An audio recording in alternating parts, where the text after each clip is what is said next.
Hey, this is Keith Frachiseur. I'm at a trade show here, and I want to talk with you guys again about the Groundhog and how to use it. We've been selling it since 2010. You know, it's a proven product. A lot of questions come up about it. I just wanted to talk a little bit about how it works. The way the thing works is you're using the weight of the machine and your weight to put direct down pressure on the plow. So it's way different than any other kind of plow that's out there. We got multiple ways that you can get hitches for it. You know, you can buy it with a hitch kit from Groundhog, and it fits a lot of Polaris's and it fits a lot of Hondas. You can go out to YouTube and look at some what we call a Groundhog install video or a Polaris install video, and you can look yourself and see if that particular concept, the way we do it on that video, would fit on your Honda or your Polaris, and it does fit other machines. You can just look and see if it fits.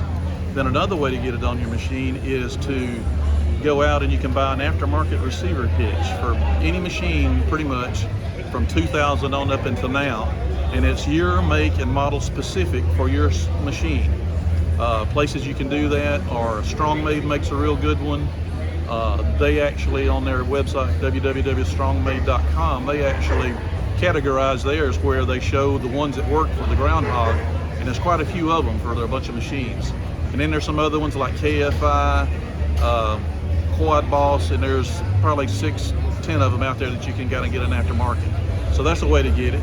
Once you get this thing, the plow's pretty much put together when you get it. It's fully assembled. There's only one bolt you put in it. So it comes in a box, it comes, you get it, you're ready to go. And if you got your hitch kit, you plug it right in and you're ready to go. The T-head that comes on this thing, there's a multitude of up and down adjustment holes in 1-inch increments. You just plug it into your hitch and you adjust it by that, you know, according to how far your machine is off the ground. I think it'll go from a machine that's like maybe 9 inches ground clearance to about 24, 25 inches. You can flip that T-head upside down and right side up, so there's a whole lot of adjustments for up and down, which is what you're concerned with. So to go out to get this thing working, you would go out in the field, you get ready to use it, you back up on a 4x4 block to get your rear wheels up. The reason we do that is it's 4 inches from the bottom of the axle to the ground on the plow, so that gives you kind of a concept of how much you're letting it down. So when you back up on the 4x4 block that spans the two rear wheels, you take the tractor pin out, let the disc assembly down to the ground, pull it up about 2 notches the first time you use it, and repin it. In other words, when you're looking at the back of your machine, when you're going to use it, the plow's not even going to be touching the ground. It's going to be suspended. But once you back off that 4x4, then you're going to engage the ground, and that's a good place to start, because you don't want to plow too aggressively with this thing.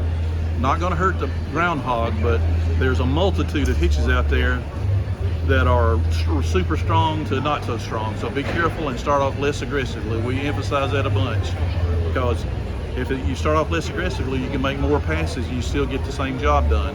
So start off less aggressively, back off, start plowing, and you plow in looping circles and figure eights. The reason we ask you to do that is because you're hitting the ground from multiple directions, and you know you're going to plow it up, because it just really works well to do that. You can plow back and forth, but it's better to do looping circles and figure eights if you can.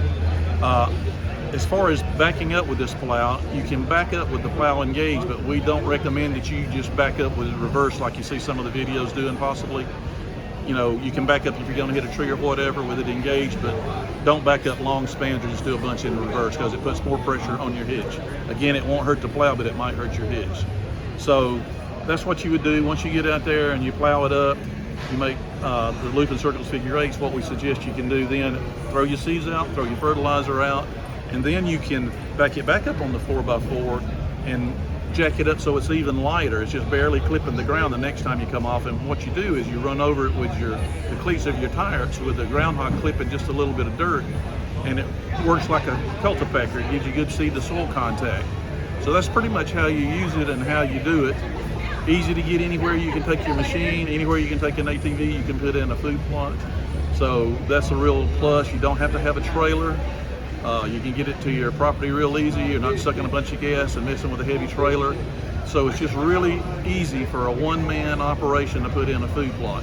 And then when you get through with it, there's not much else to it other than that. We recommend that you just take it off, dust it off, wipe it off, keep it dry, don't spray it.